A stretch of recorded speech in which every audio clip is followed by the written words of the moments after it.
Welcome to news alerts. AP deputy CM Pawan Kalyan Parvathipuram Manyam జిల్లాలో పర్యటిస్తున్నారు. ఈ సందర్భంగా గంజాయి సాగుదారులతో ఆయన సమావేశమయ్యారు. మీరు గంజాయి సాగు ఆపేందుకు మాకు సహకరించండి.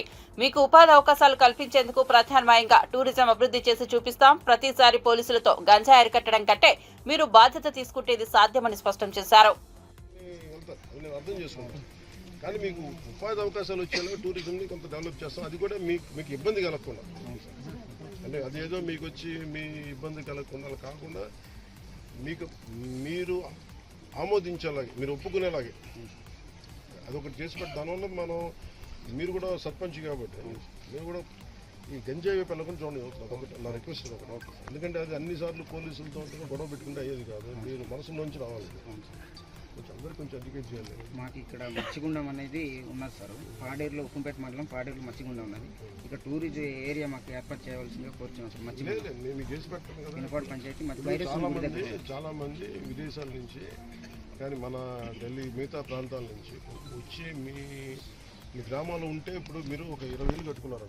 ఒక 2 ఇళ్ళు మీ టూరిజంకి కేటాయిస్తే సస్టైనబుల్ హోమ్ స్టే లాగా మీరే వండి పెట్టండి.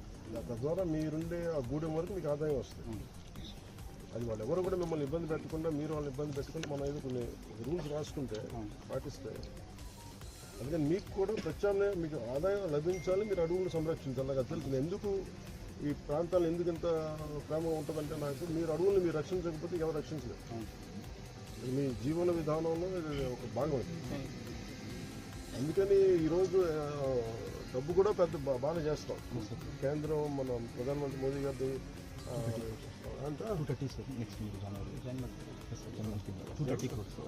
జనవరి 28 మీకు చేయబోయేది 230 కోట్లతో ఫస్ట్ ఫేజ్ చేయాలి. ఇప్పుడు ఎంత చేస్తాం? ఈరోజు మనకి 105 కోట్లు సార్. ఈరోజు 105 కోట్లు చేస్తాం. దీనికి ఎంత పెడతాము? దీనికి 5.86 క్రోర్స్. మన దగ్గర ఇప్పుడు మీరు చూసారు, గత ప్రభుత్వం వైద్య ప్రభుత్వం వాళ్ళు ఏం చేశారు, వాళ్ళు స్కూల్స్ అమ్మేశారు, మందు బాటిల్ మీద డబ్బులు పెంచేశారు. భవిష్యత్తులో జనం తాగబోయే డబ్బుల మీద కూడా లోన్ తీసుకున్నారు. మీకు ఒక ఇల్లు అట్లా రోడ్లు వేయలే. ఏంటంటే నేను ఓట్ల కోసం అయితే నేను సంపండి, నేను బాగుండాలని మనసులో నుంచి కోరుతున్నాను. అలాగే నా బాధ కూడా. సినీ హీరో అల్లు అర్జున్ పై శాసనసభ వేదికగా ముఖ్యమంత్రి రేవంత్ రెడ్డి తీవ్ర విమర్శలు గుప్పించారు. అల్లు అర్జున్ మనిషేనా అని ప్రశ్నించారు రేవంత్. ప్రపంచంలో ఇలాంటి మనుషులు కూడా ఉంటారా అని తీవ్ర వ్యాఖ్యలు చేశారు. తొక్కిసలాటలో మహిళ చనిపోయిందని, థియేటర్ బయట పరిస్థితి బాగోలేదని, మీరు ఇక్కడి నుంచి వెంటనే వెళ్లిపోకపోతే పరిస్థితి అదుపు తప్పుతుందని డీసీపీ చెప్పినా సినిమా చూసి వెళ్తానని అల్లు అర్జున్ చెప్పారని మండిపడ్డారు. మీరు వెళ్లకపోతే మిమ్మల్ని అరెస్ట్ చేయాల్సి వస్తుందని డీసీపీ హెచ్చరించి ఆయనను బలవంతంగా కారులో ఎక్కించారని తెలిపారు. బయటకు వచ్చిన తర్వాత కూడా అక్కడి నుంచి నేరుగా వెళ్లిపోకుండా కారు రూట్ టాప్ పైకి ఎక్కి బయటకు వచ్చి చేతులు ఊపుతూ వెళ్లాడని విమర్శించారు. అంత జరిగిన తర్వాత కూడా చేతులు ఊపుతూ ఉన్నాడంటే ఏమనుకోవాలని ప్రశ్నించారు. ఒక మహిళ మృతికి అర్జున్ కారణమని చెప్పారు. जानकारी नहीं लेते और बाहर भी हम कुछ बोले तो अब जो इंक्वायरी ऑफिसर के ऊपर कुछ प्रेशर भी आके इंक्वायरी ऑफिसर हम जो कहा वो हिसाब से इंक्वायरी हो रहा है बोल के, ऐसे कोर्ट में भी लोग एडवोकेट लोग कुछ ऐसा लेते बोल के हम लोग कुछ नहीं कहा. यहाँ पर अकबरुद्दीन ओवैसी साहब 2 तारीख संध्या थिएटर वाले चिकड़पल्ली पुलिस स्टेशन में एक दरखास्त दिए. 4 तारीख पुष्पा 2 रिलीज होने वाले हैं. 4 तारीख हीरो हीरोइन और फिल्म प्रोडक्शन के स्टाफ सब लोग आ रहे हैं, आप बंदोबस्त दे दो. 3 तारीख चिकड़पल्ली सर्कल इंस्पेक्टर ये जवाब दिए, रिटर्न रिप्लाई कि भाई ये संध्या थिएटर ये अगल बगल में पूरा रेस्टोरेंट से दूसरे थिएटर से एंट्री एग्जिट एक ही है. कोई भी सेलिब्रिटी आए तो इससे पहले भी कुछ ऐसे दिक्कत हुआ. यहाँ हम सिक्योरिटी नहीं दे सकते क्योंकि यहाँ हम कंट्रोल नहीं कर सकता है. तो उन लोग hero heroine and production department को मत आने दो. हम लोग ये जो परमिशन हम मांगा हम रिफ्यूज कर रहा है, सीधा जाके उनके एडमिनिस्ट्रेटिव ऑफिसर को फिर रिटर्न में देकर स्टैंप और दस्तखत लेके आके रखे.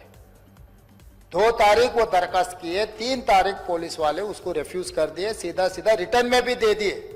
उसके बाद 4 तारीख 9 बजे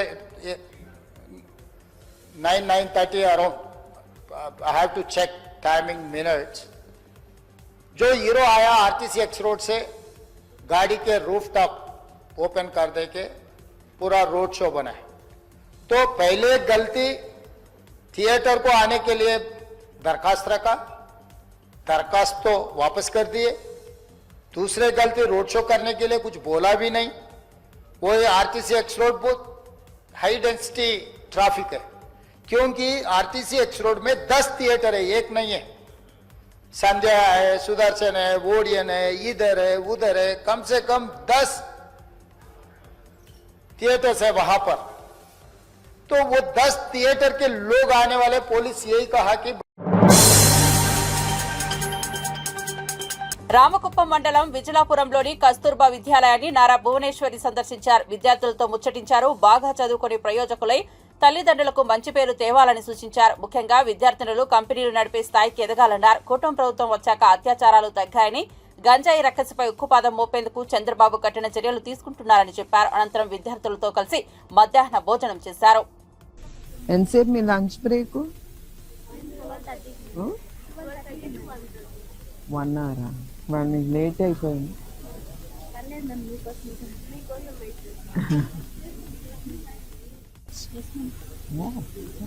ఇది స్కూల్ సెక్షన్ ఉంటుంది మ్యామ్. మళ్ళీ కాలేజ్ వాళ్ళు కూడా డార్మెంటరీ అంతా ఇచ్చాడు మ్యామ్. కాలేజ్ మాత్రం అచ్చేది ఉంటుంది. కాలేజ్ డామిటరీ మాత్రం మీ అందరితో పాటు ఉంటుందా? కాలేజ్ వాళ్ళకి కూడా? స్కూల్ వాళ్ళకి డార్మెంటరీ పైన క్లాసెస్ కింద మేడం. కాలేజ్ వాళ్ళకి డార్మెంటరీ ఇక్కడ ఉంటుంది మేడం. అటు సైడ్ కాలేజ్ వెళ్తాం.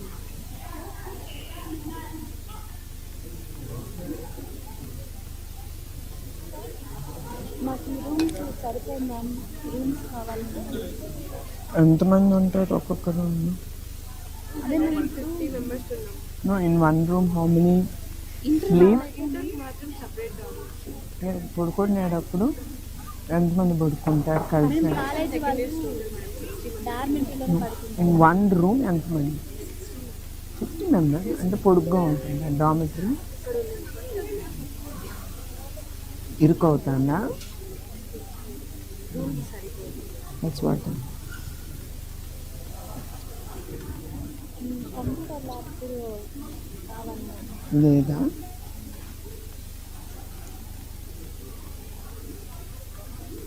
ఆడుకోవడానికి గ్రౌండ్ చిన్నగా ఉంది మనం ఇటు సైడ్.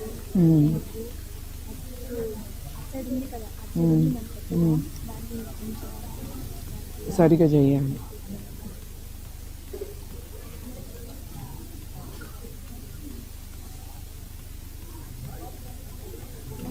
ఒక రిక్వెస్ట్ మ్యామ్.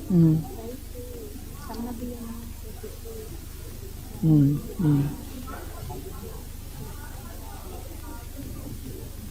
అందరి పిల్లలు అందరూ రిక్వెస్ట్ మ్యామ్. షూర్ అండి. Pass on all this message. Okay ma'am. Thank you ma'am. చాలా హ్యాపీగా ఉన్నాను ఈరోజు. ఐఎమ్ హ్యాపీ మాతో పాటు to have with lunch. Because నేను స్కూల్ నడుపుతా కదా, అట్లానే ఆర్ఫనేజ్ స్కూల్ కూడా ఉంది. ఎన్టీఆర్ ట్రస్ట్ నడుపుతుంది. 300 పిల్లలు. I SIT and eat with them. First time నేను మీతో పాటు కూర్చొని ఎంతో లక్కీగా ఉన్నాను రియల్లీ. ఈరోజు మొత్తం మర్చిపోలేము మేడం. మిషన్ భగీరథకు ఆయన ఖర్చే 28,000 కోట్లయితే 50,000 కోట్లు తిన్నారని మంత్రి కోమిటిరెడ్డి ఎలా మాట్లాడతారని హరీష్ రావు ప్రశ్నించారు. రైతు భరోసాపై అసెంబ్లీలో స్వల్పకాలిక చర్చ సందర్భంగా ఆయన మాట్లాడారు. మిషన్ భగీరథపై కోమిటిరెడ్డి చేసిన వ్యాఖ్యలు రికార్డు నుంచి తొలగించాలని కోరారు. మంత్రి కోమిటిరెడ్డి మాట్లాడుతూ బీఆర్ఎస్ సభ్యులు సభను తప్పుదోవ పట్టిస్తున్నారని విమర్శించారు. ఇక వెంకటరెడ్డి గారు నా పేరు తీసుకున్నారు కనుక నేను దానికి పరిమితంగా చెప్పే ప్రయత్నం చేస్తాను. ఎందుకంటే సభను తప్పుదో పట్టించే ప్రయత్నం చేసినారు. ఒకటి, మిషన్ భగీరథలో 50,000 కోట్లు తినేశారన్నారు. అసలు మిషన్ భగీరథకు అయిన ఖర్చే 28,000 కోట్లు అయితే 50,000 కోట్లు తినేశారని మాట్లాడడం సబబు కాదు. అది సభ రికార్డు నుంచి తొలగించాలి. రెండవది, వారు మాట ఏమన్నారు, మా నల్గొండ జిల్లాకు అన్యాయం అయిందన్నారు. నేను నీటిపారుదల శాఖ మంత్రిగా పనిచేసిన.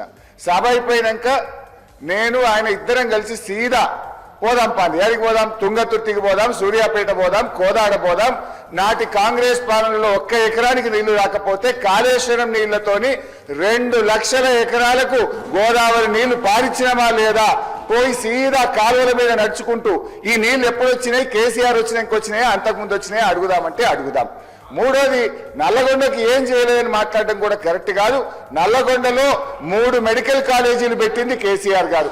నల్లగొండ పట్టణంలో గతంలో మీరు మంత్రిగా ఉన్నప్పుడు ఎట్లా ఉంది, కేసీఆర్ గారు నల్లగొండ పట్టణాన్ని గత 5 ఏళ్లలో ఎంత అభివృద్ధి చేశారో నల్లగొండ పట్టణ ప్రజలను అడుగుతా కూడా చెప్తారు అధ్యక్ష. యాదాద్రి పవర్ ప్లాంట్ ఇచ్చిన అధ్యక్ష. ఇలా నల్లగొండను అన్ని రకాలుగా ఆ జిల్లాను సమగ్రంగా అభివృద్ధి చేసింది బీఆర్ఎస్ పార్టీ. దయచేసి ఇంకా చాలా చెప్పగలుగుతా కానీ చర్చ రైతు బంధు మీద జరగాలి కనుక మీ మీద గౌరవం కొద్దీ మీ సూచన మేరకు కూర్చుంటున్నాం. దయచేసి డిస్కషన్ రైతు బంధు మీద జరిగే విధంగా కేటీఆర్ గారికి అవకాశం ఇవ్వాలి, చర్చను డైవర్ట్ చేయొద్దని కోరుతున్నాం.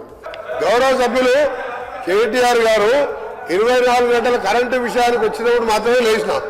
రైతు భరోసా మీద మాట్లాడినప్పుడు నేను లేవలే. రాజశేఖర గారు, నేను కేటీఆర్ గారు చెప్తున్నా, రైతు భరోసా మీద లేవలే సార్. ఇంకొకటి, వారు మళ్ళా సభను తప్పుదో విధంగా హరీష్ రావు గారు నల్గొండ జిల్లాకు Congress party sir. Nagarjuna sir ఎవరు కట్టింది సార్? కేసీఆర్ కట్టిండా, వాళ్ళ ఆయన కట్టిండా? ఎవరు కట్టింది సార్? ఏం బాబు ప్రాజెక్ట్ కెనాల్స్ ఎవరు దగ్గర సార్? సూర్యాపేట 2 లక్షలు అంటున్నాడు. మొత్తం అబద్ధం సార్. పోదాం, సూర్యాపేటకి పోదాం. ఎందుకు సార్? సార్ మీరు ఒకటే రైతు భరోసా కన్ఫైన్ కండి. ఒక నిమిషం సార్, రైతు భరోసాకు కన్ఫైన్ కండి. దాని మీద రైతు భరోసా ఏ విధంగా చేయాలో కేటీఆర్ గారు సలహా ఇవ్వమంటున్నారు. కరెంటు మీద 24 గంటలు అన్నప్పుడు మాత్రం నేను లేచాను. వారు కూడా మీరు సబ్జెక్ట్ డిబేట్ కావద్దని చెప్పండి. మేము అడగ మధ్యలో ఇది రైతులకు సంబంధించి అంటే ఓన్లీ రైతు భరోసా, రైతులకు వేరే సబ్జెక్ట్ మాట్లాడలేదు మేము. ఇంపార్టెంట్ చర్చ ఇది డైవర్ట్ అయితే. అవును సార్, మీరు కరెంటు విషయం కోసం మళ్ళీ వేరే చర్చ పెట్టండి. కరెంటు మీద వేరే చర్చ పెట్టండి. లాగ్ బుక్ లేదో బయట పెడతా నేను. ఉచిత విద్యుత్ పేటెంట్ కాంగ్రెస్ దేనని మంత్రి కోమటిరెడ్డి వెంకటరెడ్డి అన్నారు. శాసనసభలో ఆయన మాట్లాడుతూ బీఆర్ఎస్ హయాంలో గరిష్టంగా 14 గంటల కరెంటు మాత్రమే వచ్చేదని విమర్శించారు. ఒక సబ్ స్టేషన్ లో లాగ్ బుక్ పరిశీలిస్తే ఈ విషయం తెలిసిందని చెప్పారు. ఆ 14 గంటల్లోనూ 5-6 సార్లు కోతలుండేవని విద్యుత్ సిబ్బంది చెప్పేవారన్నారు. బీఆర్ఎస్ పాలనలో కూలిపోయే ప్రాజెక్టులు కట్టారన్నారు. మిషన్ భగీరథ ద్వారా కుళాయి నీళ్లు వచ్చాయని ప్రజలు చెప్తే మరోసారి ఓట్లు అడగమని కోమటిరెడ్డి అన్నారు. మిషన్ భగీరథలో 50,000 కోట్లు తినేశారని ఆరోపించారు. ఎక్స్పీరియన్స్ లైన్మెన్ ఆయన చెప్పిన రికార్డు పంపిస్తాను. ఒకటి ముఖ్యమైనది, ఎందుకంటే సబ్జెక్టు కరెక్షన్, ఎందుకంటే వారు మిస్గైడ్ చేస్తుంది తెలంగాణ ప్రజలు. 24 గంటలు ఎప్పుడు ఇయ్యలే. 5 ఏళ్ళు ఎమ్మెల్యేగా ఉన్నా, 5 ఏళ్ళు ఎంపీగా ఉన్నా, 1000 గ్రామాలు తిరిగినా దాన్ని విత్డ్రా చేసుకోవాలి. వారు 24 గంటలే ఆ లాగ్ బుక్స్ సాయంత్రం వరకు ఆదిలాబాదు, నల్గొండ, అలంపూర్కి వెళ్ళి రాత్రి వరకల్లా మొత్తం తీసుకొచ్చి హైదరాబాద్లో ఓ లాకర్లో పెట్టి దాల విషయం. ఎందుకంటే దాన్ని ప్రూవ్ అవుతుంది కదా అధ్యక్ష. నేను వీడియో మీకు పంపిస్తా, మీరు వీడియో ప్లే చేయండి అసెంబ్లీలో. అందుకనే దయచేసి గౌరవ సభ్యులకు మీ మీద గౌరవం ఉన్నది, మీరు దాన్ని విత్డ్రా చేసుకోండి. రెండోది అధ్యక్ష, ఎలక్షన్ల ముందు ఓఆర్ఆర్ అమ్మిన రోడ్లతోని వచ్చిన 7,000 కోట్లతోని ఒక ఇన్స్టాల్మెంట్ వేసి ఎక్సైజ్ టెండర్స్ ఒక 1 ఇయర్ తర్వాత పెట్టే టెండర్స్ ని 2,000 కోట్లు అన్ఎంప్లాయ్మెంట్ యూత్ దగ్గర సార్. వాళ్లకు అన్ఎంప్లాయ్మెంట్ కు వేరే దారి లేక 2 లక్షల ఫీజు పెట్టి 2,000 కోట్లు నాన్ రిఫండబుల్ వసూలు చేసారు. ఎక్సైజ్ టెండర్లు ఫైనల్ చేసారు. ఆ డబ్బులు ఏం చేసినా తెలియదు. అదే నేను వాస్తవం చెప్తున్నా. రైతుల గురించి మాట్లాడుతున్నా. మధ్యలో గౌరవ సభ్యులు నా పేరు కూడా తీసుకున్నాం. ఒకటే ఎగ్జాంపుల్, నల్గొండ జిల్లాకి వెళ్ళాం. ఇక్కడికి వెళ్ళి అర్జెంట్ చేసిన తర్వాత అందరం కలిసి బస్సులో మొత్తం నల్గొండ జిల్లా అందరం తిరుగుతాం సార్. నల్గొండ జిల్లాలో ఒక్క కొత్త ఎకరానికి ఆయకట్టు 10 ఏళ్లలో ఇచ్చినట్టు రుజువు చేస్తే నేను ఇక్కడి నుంచి రాజీనామా చేసి రాజకీయాలు బంద్ చేసుకొని, అంటే నల్గొండ జిల్లా కూడా తెలంగాణలోనే ఉంది. ఒక్క జిల్లా ఒక్క ఎకరానికి సార్, ఒక్కటిసారి ఎగ్జాంపుల్ సార్, మా కొండపోచమ్మ, మల్లన్న సాగర్, రంగనాయక్ సార్ కడుపు నిండా నీళ్లు ఉంటాయి సార్. ఆ నుంచి ఒక 200-300 కోట్లు పెడితే ఆలేరులో గంధమల్ల రిజర్వాయర్ వేరే టెండర్ పిలిచిండ్రు, క్యాన్సల్ చేసిండ్రు. 16-20 కిలోమీటర్ లైన్ వేస్తే 1,50,000 ఎకరాలు నీళ్లు సార్. నీళ్లు లేక ఎండిపోతే మా ఐలయ్య గారు నిన్న 90 చెరువులు నింపుకున్నాడు. బస్వాపూర్ రిజర్వాయర్ సార్ కొండపోచమ్మ కింద ఉంటది.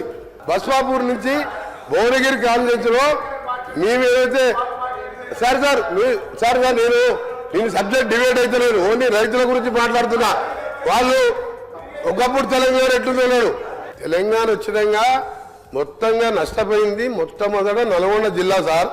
జగన్మోహన్ రెడ్డి గారితో ఒప్పందం పెట్టి నువ్వు పోతిరెడ్డిపాడు తీసుకుపో, రాయలసీమ లిఫ్ట్ ఇరిగేషన్ తీసుకుపో అని చెప్తే 2 పంటలకు డ్రై క్రాప్ హాలిడే ఇచ్చిన అధ్యక్ష, అది పోయింది. మల్లన్న సాగర్ 50 టీఎంసీ నుండి కిందికి ఇస్తే మా భువనగిరి, ఆలేరు. ఆంధ్రప్రదేశ్ లో ఇన్నేళ్లు పాలనా కాలంలో పిల్లల భవిష్యత్తుకు బాటలు వేసింది వైఎస్ఆర్ జగన్మోహన్ రెడ్డి అని వైఎస్ఆర్సీపీ స్టేట్ కోఆర్డినేటర్ సజ్జల రామకృష్ణారెడ్డి అన్నారు. పార్టీ అధినేత వైఎస్ జగన్ పుట్టినరోజు సందర్భంగా కేంద్ర కార్యాలయంలో ఘనంగా కార్యక్రమాలు నిర్వహించారు. కేక్ కట్ చేసిన అనంతరం సజ్జల పార్టీ శ్రేణులను ఉద్దేశించి మాట్లాడారు. ప్రపంచవ్యాప్తంగా ఉన్న తెలుగు వాళ్లు జగన్ పుట్టినరోజు వేడుకలు జరుపుకుంటున్నారు. ప్రపంచంలోని కోట్లాది మంది అభిమానుల గుండె చప్పుడు వైఎస్ జగన్. గెలుపు ఓటములకు అతీతంగా ప్రజా సంక్షేమమే ఆయన లక్ష్యం. 5 ఏళ్ల పాలనలో ప్రజల జీవితాల్లో సమూల మార్పులకు నాంది పలికారు. రాజకీయాల్లో వైఎస్ జగన్ ప్రస్థానం ఒక చరిత్ర. ఇచ్చిన మాటకు కట్టుబడే ఆయన ఎందరికో ఆదర్శప్రాయుడు. Jagan real visionary. నేతల్లోనే జగన్ అరుదు. పిల్లల భవిష్యత్తుకు బాటలు వేశారు. ప్రతి ఒక్కరూ ఆత్మగౌరవంతో జీవించేలా చేశారు. జగన్ పుట్టినరోజు మనందరికీ పండుగ రోజు అని తెలిపారు. రాష్ట్రంలో వైసీపీ, టీడీపీ నేతల మధ్య మాటల యుద్ధం కొనసాగుతోంది. ఈ క్రమంలో కూటమి ప్రభుత్వంపై వైసీపీ నాయకురాలు మాజీ మంత్రి రోజా సంచలన వ్యాఖ్యలు చేశారు. తిరుపతి నియోజకవర్గం సర్వసభ్య సమావేశంలో పాల్గొన్నారు. ఈ సందర్భంగా ఆమె మాట్లాడుతూ కూటమి ప్రభుత్వానికి బహిరంగ సవాల్ విసిరారు. నేను అవినీతి చేస్తుంటే నిరూపించండి అని ఛాలెంజ్ విసిరారు. ఫైల్స్ అన్ని మీ దగ్గర ఉన్నాయి, నా తప్పేంటో నిరూపించండి అన్నారు. ఇన్నాళ్లు జగన్ చూస్తే భయపడ్డారు. ఈ రోజు జగన్ కటౌట్ చూసినా కూడా కూటమి నాయకులకు భయం పట్టుకుందని ఎద్దేవా చేశారు. అధికారంలో ఉన్న కూటమి ప్రభుత్వంపై నెల రోజులకే వ్యతిరేకత మొదలైందని ఆమె పేర్కొన్నారు. కూటమి నాయకులకు ఒకటే చెప్తున్నా, మా పార్టీ నాయకుల ఆస్తులు కూలదోచినా, వేధించినా వడ్డీతో సహా తిరిగి ఇచ్చేస్తామని వార్నింగ్ ఇచ్చారు. ఈరోజు కూటమి ప్రభుత్వం అధికారంలోకి రావటానికి ముందు బాబు షూరిటీ, భవిష్యత్తుకు గ్యారంటీ అన్నాడు. కానీ అధికారంలోకి వచ్చాక బాబు షూరిటీ, బాధుడు గ్యారంటీ అన్నట్టుగా అయిపోయింది. చెప్పిన సూపర్ 6లు ఏమీ చేయలేదు. కొత్త సూపర్ 6లు తీసుకొచ్చారు. విద్యుత్ ఛార్జీలు పెంచారు, అలాగే రిజిస్ట్రేషన్ ఛార్జీలు పెంచారు, ఫ్రీ ఇసుక అంటూ 2 రెట్లు పెంచారు, నిత్యావసర వస్తువుల ధరలు పెంచారు. ఎక్కడ పడితే అక్కడ పుణ్యక్షేత్రాల్లో కూడా పబ్బులు పెట్టుకుంటూ, బెల్ట్ షాపులు తెచ్చుకుంటూ ఈరోజు ఈ తిరుపతి పవిత్రతని గంగపాలు చేయాలన్న ప్రయత్నం చేస్తున్నారు. కానీ జగన్మోహన్ రెడ్డి గారికి అండగా మా చిత్తూరు జిల్లా అధ్యక్షుడి గారి ఆదేశాల మేరకు ఇక నుంచి ప్రజల పక్షాన నిలబడి ప్రజల సమస్యలకు పోరాటానికి మేమందరం కూడా అడుగులో అడుగు వేస్తూ మళ్ళీ జగనన్నని ముఖ్యమంత్రిని చేసేంత వరకు కూడా ఈ పోరాటాలు ఆపమని కూడా ఈ సందర్భంగా తెలియజేసుకుంటున్నాం. ఈరోజు ఎంత సిగ్గుచేటంటే రాష్ట్ర వ్యాప్తంగా జగన్మోహన్ రెడ్డి గారు ఫ్లెక్సీ పెట్టకూడదంట, కటౌట్ పెట్టకూడదంట, పోలీసుల్ని పెట్టి వాటిని చింపించడం, తప్పుడు కేసులు పెట్టించడం, బెదిరించడం చూస్తుంటే జగనన్నను చూస్తే భయం అనుకున్నాం. ఆయన కటౌట్ని చూస్తే కూడా కూటమి ప్రభుత్వానికి భయం అన్న విషయం ఈరోజు మాకు అర్థమైంది. ఈరోజు మాకు ఇన్ని సీట్లు ఉన్నాయి, అన్ని సీట్లు ఉన్నాయని చెప్పుకుంటున్నా లోపల భయం, ధైర్యం లేకుండా ఇలా అఫీషియల్స్ని పెట్టుకొని దౌర్జన్యం చేయడం చూస్తుంటే కూటమి ప్రభుత్వం మీద జాలేస్తుంది. వాళ్ళకి సూటిగా మేము హెచ్చరిస్తున్నాం. ఇక మీదట ఇలాంటి చేతగాని పనులు, నీతిమాలిన పనులు చేస్తే వదిలి మేం బతకాలని లేదు, బావమరుదులు కలిసి నల్గొండ ప్రజలకు విషమిచ్చి చంపండని కోమటిరెడ్డి అన్నారు. శాసనసభలో ఆయన మాట్లాడారు. 6,000 కోట్లతో మిషన్ భగీరథ టెండర్లు పిలిచి డ్రా చేసుకున్నారని, బీఆర్ఎస్ పాలనలో 1 ఎకరాకు నీళ్లు ఇవ్వలేదని, రేవంత్ రెడ్డి ఆధ్వర్యంలో ప్రాజెక్టులు పూర్తి చేసి జిల్లాను సస్యశ్యామలం చేస్తామని కోమటిరెడ్డి తెలిపారు. వరి ధాన్యం పండించడంలో నంబర్ 1 జిల్లా నల్లగొండ జిల్లా అనే మాట నేను గౌరవ మంత్రి గారికి చెప్తా ఉన్నా అధ్యక్ష. అత్యధికంగా ధాన్యం పండింది నల్లగొండ. ఇది వారు తెలుసుకొని మాట్లాడాలని చెప్పి నేను కోరుతా ఉన్నా అధ్యక్ష. ఇక మీరు దాని మీద మళ్ళీ ప్రత్యేకంగా చర్చకు అవకాశం ఇస్తానంటే మేము సిద్ధంగా ఉన్నాం అధ్యక్ష. 10 ఏళ్లలో రైతు బంధు మాత్రమే కాదు అధ్యక్ష, ఒక్కటి కాదు అధ్యక్ష, సకాలంలో ఎరువులు, విత్తనాలు, 2603 వ్యవసాయ రైతు వేదికలు ఇవన్నీ పెట్టడంతో పాటు వ్యవసాయ విస్తరణ, ఎందుకంటే వ్యవసాయ స్థిరీకరణ జరగాలంటే వ్యవసాయ విస్తరణ జరగాలి. అందుకే ఇవన్నీ కూడా తీసుకున్నాం అధ్యక్ష. అందులో భాగంగా వచ్చిందే రైతు బంధు అధ్యక్ష. మా కమిట్మెంట్ రైతుల విషయంలో చెప్పాలంటే మా కమిట్మెంట్ ఒకటే చెప్పొచ్చు అధ్యక్ష. మా మెడ మీద కత్తి పెట్టిండ్రు, వ్యవసాయ మోటార్లకు మీటర్లు పెట్టరా అని ఆనాడు మా మెడ మీద కత్తి పెడితే 30,000 కోట్ల రూపాయల అదనపు రుణాన్ని కూడా వదులుకున్నాం, ఆ రుణ పరిమితిని కూడా వదులుకున్నాం. కానీ ఎట్టి పరిస్థితుల్లో పెట్టం. మోటార్లకు మీటర్లు పెట్టమని చెప్పిన కమిట్మెంట్ ఉన్న నాయకుడు కేసీఆర్ గారు అధ్యక్ష. మరి ఇప్పుడు వీరు పెడతారా పెట్టరా, పైన వాళ్ళు చెప్పినట్టు వింటారా వినరా అని చెప్పి రైతులు కూడా చూస్తా ఉన్నారు అధ్యక్ష. అధ్యక్ష, ఆనాటి పరిస్థితి అధ్యక్ష, రైతు బంధు గురించి ఒక మాటలో చెప్పాలి అంటే పేరు పెడుతున్నారు గౌరవ సభ్యులు గారు సార్ మీ ద్వారా కేటీఆర్ గారికి రిక్వెస్ట్ చేస్తాం. లాస్ట్ 10 years మీ రూల్లో 1 ఎకరానికి ఎక్స్ట్రా ఇరిగేషన్ వాటర్ వచ్చింటే నల్గొండకు, అది బునియాద్ గాని కానీ, ధర్మారెడ్డి కాలు, బ్రాహ్మణవెల్లని కానీ, సొరంగం కానీ, గన్నమల్ల కానీ, బస్వాపూర్ కానీ, ఏ ఒక్క ప్రాజెక్ట్ కాదు కదా. మూసీ కాలువలు ఈ డ్రైనేజ్ నీళ్లకు వ్యవసాయాన్ని వాడుకుంటానికి కూడా 100 కోట్లు ఇవ్వలే. ఈ ఏమంటారు అధ్యక్ష, మిస్గైడ్ చేస్తున్నాను. నల్గొండ జిల్లాలో ఎక్కువ ధాన్యం పండింది. ఎట్లా పండింది అధ్యక్ష? ఆనాడు ఇందిరాగాంధీ జవహర్లాల్ నెహ్రూ పూర్తి చేసిన సాగర్ డ్యామ్తో 8 lakhs acres, AMRP project NT Rama Rao మొదలు పెడితే ఆ తర్వాత డిస్ట్రిబ్యూట్ కెనాల్తో 400 కోట్లతో నేను రాజశేఖర రెడ్డి గారు సీఎం ఉన్నప్పుడు పూర్తి చేస్తే వచ్చిన పంట. ఈసారి మన పోయినసారి అధ్యక్ష క్రాప్ హాలిడే. ఎందుకు క్రాప్ హాలిడే? ఈయన జగన్మోహన్ రెడ్డి గారు వీళ్ళకి బిర్యానీ పెట్టి వీళ్ళ ఫ్రెండ్షిప్ వేరే. రాయలసీమ లిఫ్ట్ ఇరిగేషన్ అధ్యక్ష, అరే ఆగబా బాబు నీకు చెప్తా, మా బాగా చెప్తా నేను. Rayalaseema lift irrigation Pothireddypadu 88,000 TSK అయితే 44,000 పెంచితేనే సొంత పార్టీ ముఖ్యమంత్రి రాజశేఖర రెడ్డితో కొట్లాడినా నేను. సొంత పార్టీ ముఖ్యమంత్రి రాజశేఖర రెడ్డి గారితో కొట్లాడినా. పులిచింతలో 3వ పంటకి ఇస్తే కొట్లాడినా. నా సొరంగం ఇవ్వకుండా, నా బ్రాహ్మణ వెళ్ళలు ఇవ్వకుండా నువ్వు ఎందుకు 3వ పంటకు నీళ్ళు ఇస్తున్నావు అని కొట్లాడినా. వీళ్ళు సార్ నల్గొండ జిల్లాల అంత బ్రహ్మాండంగా పంట పెరిగి నీళ్ళు ఇచ్చుంటే ఏకలింగం గెలుస్తారా సార్? అందరూ 60-70 మెజార్టీతో గెలిచినాం. ఇలా ఓట్లు వేసేవారు కదా, మోసం చేసి నల్గొండని. ఇవాళ మా ముఖ్యమంత్రి గారు మూసిని క్లీన్ చేసి మమ్మల్ని బతుకునిద్దామంటే దానికి అడ్డపడుతుంది సార్. మేము బతకాలని లేదు. ఇంత విషయం ఇచ్చి చంపండి నల్గొండ ప్రజలు చంపండి, బాగుపడుతుంది కలిసి రాండి సార్. ఒక్కసారి మా ఊర్లో అనుకోండి, బ్రాహ్మణ వెళ్ళేలా పక్కన మూసిపోతుంది. ఏడుపోస్తా వీళ్ళని చూస్తే ఈ అజ్ఞానులు ఎట్లా ఈ సభకు వస్తుంది. రైతు భరోసా విధి విధానాలపై అసెంబ్లీలో జరిగిన చర్చ సందర్భంగా మాజీ మంత్రి కేటీఆర్, మంత్రి కోమటిరెడ్డి వెంకటరెడ్డి మధ్య మాటల యుద్ధం జరిగింది. తెలంగాణ వస్తే దళితుడిని సీఎం చేస్తామని బీఆర్ఎస్ మోసం చేసిందని మంత్రి కోమటిరెడ్డి మండిపడ్డారు. మేనిఫెస్టో అంటే కాంగ్రెస్ పార్టీకి భగవద్గీత లాంటిదని చెప్పారు. మరోవైపు రైతు బంధు యథాతథంగా కొనసాగించాలని కేటీఆర్ డిమాండ్ చేశారు.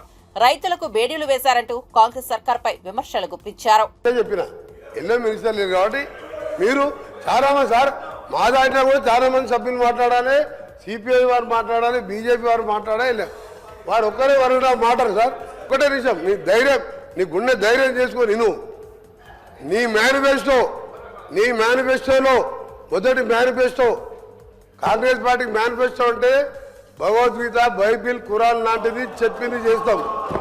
నీ మేనిఫెస్టో ఏం చెప్పినావు? దళిత ముఖ్యమంత్రి, దళితుల 3 ఎకరాలు, 3 కాదు 2 ఉంటే 1 యాడ్ చేస్తా, బోరేస్తా, మోటార్ వేస్తా, పండు రైతుని చేస్తా. KG to PG. నీ బిడ్డ వస్తే అల్లుడు వచ్చాడు అనుకుంటావు, గొర్రెలు మేకరాలు కట్టేస్తావు. 1 కాదు 2 కాదు, లక్షల అబద్ధాలబ్బా. ప్రపంచంలో ఏ నాయకుడు ఏ పార్టీ కూడా అంత బోగస్ మేనిఫెస్టో ఇయ్యాడు. 2001లో అధ్యక్ష నేను ఉద్యమంలో 2001లో కొండా లక్ష్మణ్ బాబు దగ్గర ఆఫీస్ పెట్టినప్పుడు ఒక మాట అన్నాడు, ఆ రికార్డు తీద్దాం 10 లక్షల దారు ఉంటాయి, దళితుని ముఖ్యమంత్రి చేయకపోతే నా మెడ మీద అలా ఉండదు అన్నాడు. ఏం మాట్లాడతారు మీరు? అబద్ధాలకు బ్రాండ్ అంబాసిడర్లు. నువ్వు మాట్లాడు, రైతు భరోసా గురించి మాట్లాడు, రైతు భరోసా మీద చేయి. కానీ మీరు చెప్పేది మీరు ఏం చేయలే కాబట్టి ఆయన కూలేశ్వరం కట్టిందంట. దాని కాళేశ్వరం కాదు, కూలేశ్వరం. అధ్యక్ష ఒకటే అడుగుతురా, ఆ కూలేశ్వరం నీళ్లు వాడకుండా 1,52,00,000 మెట్రిక్ టన్నుల ధాన్యం పట్టించిన చరిత్ర తెలంగాణ రైతులది. అందుకనే తక్కువ మాట్లాడు, అయిపోయింది. 10 ఏళ్ళు నమ్మిన 2 సార్లు. ఇక నువ్వు ఎక్కువ మాట్లాడకు, సమయం వేస్ట్ చేయకండి. ఇలా ఇంపార్టెంట్ ఉంటే ప్రాణం తీసుకుంటాం తప్ప అబద్ధాలు ఆడడం. మీలాగా మోసం చేయం. ఏదో 40 మంది బాగుపడ్డారు 10 ఏళ్ళ. ఇవాళ 50 లక్షల మహిళలు, ఈరోజు 50 లక్షల మహిళలకు నెలకు ఉచితంగా 200 యూనిట్ల కరెంటు ఇచ్చి నెలకు 1000 రూపాయలు సేవ్ చేస్తున్నాం. అలాంటి మెచ్చుకోవాలి మీరు. ఒక్క మంచి పని చేయలే. Don't waste the time. మళ్ళా సెషన్ ఉంది, మీ నాయకుని రమ్మను. అబద్ధాల మేనిఫెస్టో అబద్ధాల మేనిఫెస్టో రచయిత, అబద్ధాలకు బ్రాండ్ అంబాసిడర్, ప్రపంచ ఖ్యాతిగాంచిన కేసీఆర్ గారు నమ్మరు. మాట్లాడదాం మేనిఫెస్టో మీద. నిజంగా వీళ్ళకి ఇంట్రెస్ట్ ఉంటే మళ్ళీ డైవర్ట్ కాకండి, 10 రోజులు హౌస్ పొడిగించండి, అన్ని అంశాల మీద చర్చ పెట్టండి. నిజంగా ప్రభుత్వానికి ఇంట్రెస్ట్ ఉంటే చర్చ పెట్టండి, మాకు అభ్యంతరం లేదు. ఇంతమంది డిస్టర్బ్ చేస్తే ఎట్లా సార్? సభ్యులు లేస్తారు, మంత్రులు లేస్తారు. అధ్యక్ష, మేము అందుకే అంటున్నాం సార్, మాకు అన్ని విషయాల్లో స్పష్టత ఉంది, నిజాయితీ ఉంది కాబట్టి నిజాయితీగా చెప్తున్నాం. చాలా పని చేసినాం, కంక్లూడ్ చేస్తున్నా సార్. ఇదేం పద్ధతి? 2183 రూపాయల బోనస్ అని చెప్పి మేనిఫెస్టోలో పెట్టింది మీరు. 2183 బోనస్ అనేది దొడ్డువడ్లకు సంబంధించిందని చెప్పి కేంద్ర ప్రభుత్వం యొక్క ఎంఎస్పీ లెక్క ఉన్నది. బోనస్ ఇస్తామని చెప్పింది దొడ్డువడ్లకు, ఇవాళ మాట్లాడుతున్నది మాట తప్పి చెప్తున్నది సన్నవడ్లకని. వాళ్ళు అడ్డమైన మాటలు మాట్లాడచ్చు, మేము మాట్లాడద్దా సార్? వాళ్ళు ఏది పడితే అది మాట్లాడచ్చు, మంత్రులు కూడా నోటికి వచ్చినట్టు మాట్లాడచ్చు, మేము వివరణ కూడా ఇవ్వద్దా? ఇదేం పద్ధతి అధ్యక్ష? రైతులకు బేడీలు వేసిన చరిత్ర బీఆర్ఎస్ దేనని మంత్రి సీతక్క అన్నారు. శాసనసభలో ఆమె మాట్లాడారు. బీఆర్ఎస్ హయాంలో 5 లక్షల జీతం వచ్చేవారు కూడా రైతు బంధు తీసుకున్నారని తెలిపారు. గ్రామాల్లో పంట సాగు చేసిన పట్టాలు లేని వారికి రైతు బంధు రాలేదన్నారు. 10 ఏళ్లుగా రైతు బంధు ఎవరెవరికి ఎంతెంత వెళ్లిందో వివరాలు బయటపెట్టాలని సీతక్క కోరారు. కౌలుదారులను గత ప్రభుత్వం పట్టించుకోలేదని ఆగ్రహం వ్యక్తం చేశారు. భూమి లేని పేదలకు 10 ఏళ్లలో గత ప్రభుత్వం ఏమిచ్చిందో చెప్పాలన్నారు. ఈ పార్టీ బీఆర్ఎస్ పార్టీకి ఉంది అధ్యక్ష. ఆ రోజు సన్నవడ్లేస్తే ఊరే అన్నది మీరు. ఇవాళ కౌలు రైతుల గురించి గొప్పగా మాట్లాడుతున్నారు. కౌలు రైతులకు ఎందుకు ఇవ్వాలి భరోసా? వాళ్ళు అద్దె ఇళ్లలో ఉన్న అద్దె ఇళ్లలో ఉన్నోడు ఓనర్ అవుతాడా? కౌలు రైతు ఓనర్ అవుతాడా అని ఆ రోజు మీరు మాట్లాడారు. ఇవాళ రైతుల మీద ఏదో గొప్పగా మాట్లాడుతున్నారు. నేను సవాల్ చేస్తున్నా అధ్యక్ష, ఈ రాష్ట్రంలో ఉన్న అందరి భూముల మీద క్లీన్ గా అక్కడ ఒక దగ్గర 100 ఎకరాల ఫామ్ హౌస్ ఉంటది, కానీ 10 మంది పేర్లు ఉంటాయి. అది బయట తీయండి. వాళ్ళకి ఇప్పుడు 5-6 లక్షల జీతాలు ఎత్తుకునేటోళ్ళు కూడా రైతు ముసుగులో రైతు బంధు తీసుకున్నారు. మీ హయాంలో గుట్టల సాగులో లేకుండా తీసుకున్నారు. మాలాంటి ఏరియాలలో మోకా మీద ఉండి సాగు చేసినా కూడా పట్టా లేకుంటే వాళ్ళకు మీ హయాంలో 1 రూపాయి రాలే, కానీ వాళ్ళు పంట పండించారు. మీరు ఇచ్చింది రైతు బంధు, రైతు పెట్టుబడి కాదు, పట్టా పెట్టుబడి ఇచ్చారు. పట్టా ఉంటేనే ఇచ్చారు ఆ రోజు. కానీ కౌలు రైతులకు ఇయ్యలే, చిన్న సన్నకారు రైతులు పట్టా లేనటువంటి వాళ్ళకి ఇయ్యలే. అదేవిధంగా రైతు రుణమాఫీ గురించి గొప్ప చెప్తున్నారు. మీరు అనేక మందిని మీరు చేసినటువంటి రుణమాఫీ వడ్డీ మాఫీ అయింది, రుణమాఫీ కాదు. అది వడ్డీ మాఫీ. ఆ వడ్డీ మాఫీలో కూడా మీరు అనేక మందికి రైతులకు నిబంధనలు పెట్టడంతో చాలా మంది ఈ నిబంధనల మూలంగా మేము ఇచ్చినటువంటి రుణమాఫీలోకి కూడా కొంతమంది రెన్యువల్ కానేటువంటి పరిస్థితి వాస్తవం. అలాంటి వాళ్ళే ఆగింది. అది 2014 నుంచి కొనసాగుతూ వస్తుంది. మీరు చేసినటువంటి రుణమాఫీ నిబంధనలు కొనసాగుతూ వస్తున్నాయి. కాబట్టి అది గుర్తుపెట్టుకోండి. మీరు అన్ని బాగా చేసినాక 30,000 కోట్ల రైతుల రుణమాఫీ కాకుండా ఎట్లున్నాయి? మీరు అన్ని రైతులను రాజులను చేసిర్రు, రైతు బంధు ఇచ్చిర్రు, అన్ని చేసినాక మళ్ళీ 30,000 కోట్ల రూపాయలు వాళ్ళ మీద ఎందుకు భారమైంది? ఎందుకు రుణాలు మిగిలినాయి? అది చెప్పండి.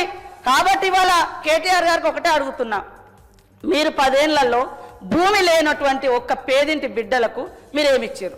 ఓకే, 100 ఎకరాలు ఉన్నోళ్ళ గురించి అన్ని ఇవ్వాలి, లక్షల జీతాలు వచ్చినా అన్ని ఇవ్వాలి అని అంటున్నారు. మరి పేదోడికి మీరు ఈ 10 ఏళ్లలో కనీసం ఉచితంగా కరెంట్ ఇయ్యలే, కనీసం ఇవాళ ఉచితంగా ఎర్ర బస్ ఫ్రీ ఇస్తే కూడా మీరు ఓర్వలేకపోతున్నారు.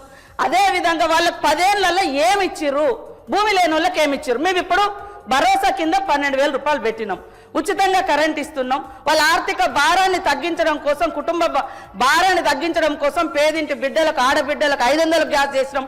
మీరు ఎందుకు చేయలేదు? మరి మేము ఉచితంగా బస్సు పెడితే గగ్గోలు పెడుతున్నారు, ఉచితంగా 200 యూనిట్ల కరెంట్ ఇస్తే గగ్గోలు పెడుతున్నారు. కాబట్టి మీ వైఖరి ఏందో స్పష్టం చేయండి. మీ వైఖరి ఏందో అంటే అందరికీ వాళ్ళు 100 ఎకరాల ఫామ్ హౌస్లు ఉన్నా కూడా ఇవ్వండి అని అంటారా? అదే చెప్పండి. నేను ఈ సందర్భంగా కూడా మా వ్యవసాయ శాఖ మంత్రి గారిని కోరుతా ఉన్నా, దయచేసి ఎవరెవరికి ఎంతెంత పోతుందో ఆ వివరాలు మొత్తం గ్రామాలలో పెట్టాలి. ఏ కుటుంబానికి ఎంతెంత రైతు బంధు పోతుంది, ఎవరెవరు